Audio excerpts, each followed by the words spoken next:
Herr Präsident. Mr. President, Commissioner, ladies and gentlemen, honourable members of the European Parliament.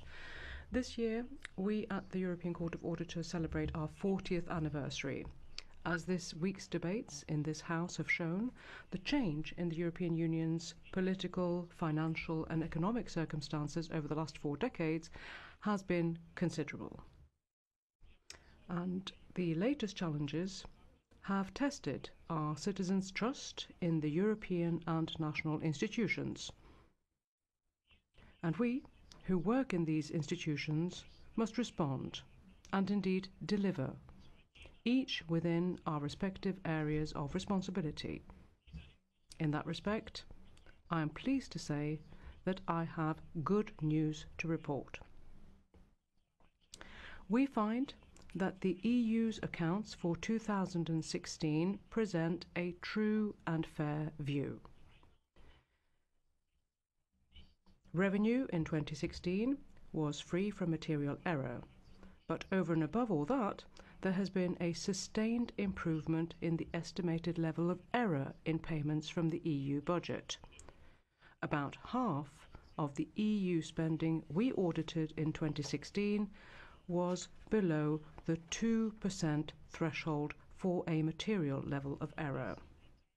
As a result, we have issued a qualified positive opinion on 2016 payments, rather than an adverse one.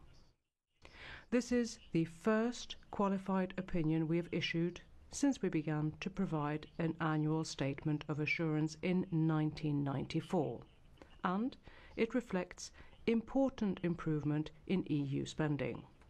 To go into a bit more detail, the overall level of error for EU spending in 2016 was estimated at 3.1%, compared with 3.8% in 2015 and 4.4% in 2014.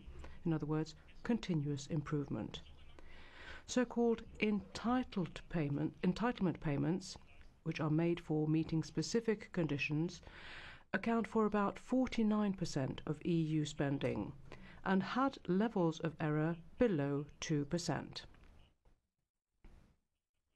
These include direct aid for farmers, grants to students and researchers, as well as staff costs, just to mention a few examples. However, higher levels of error were found in so-called reimbursement payments made through refunds. Action by the Member States and the Commission did reduce the overall estimated level of error, but we found that sufficient information was available to further prevent or detect and correct many errors.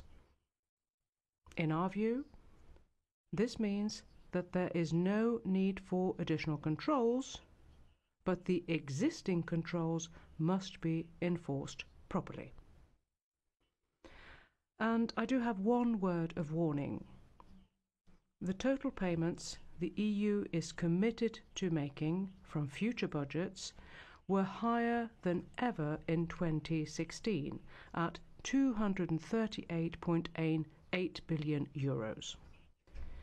Clearing this backlog and preventing a new one should be priorities, bearing in mind the planning of EU spending in the period starting in 2020. It is important for our citizens to know that public funds are being spent lawfully. But just as much, or perhaps even more so, people want to know what they got for their money. Did it make sense to build a particular road or airport in a particular place, or any other kind of infrastructure? Were jobs and growth actually delivered? To answer these questions, we are increasingly putting our focus on performance of our budgets, of our programmes. In many areas of the EU budget, the control systems aimed at preventing, detecting and correcting errors have been improved in recent years. This gives us a chance to refine the statement of assurance and we expect to be able to rely more on these systems when it comes to the regularity of spending in the future. This will enable us, in auditing the EU budget, to provide the Parliament and the Council with better information on a sounder basis. Ladies and gentlemen, in the decades to come, we will continue to act as the guardians of the EU's finances and of our citizens' interests. We will continue to be an independent voice, highlighting things that work well and shining a light on uncomfortable truths where they do not work. And in a world of widespread misinformation and manipulation of data, the European Court of Auditors will continue to provide reliable and unbiased information. Let us together, throughout every step of the legislative and budgetary cycle, make sure that the EU can deliver efficiently on things that matter to the citizens. I thank you for your attention.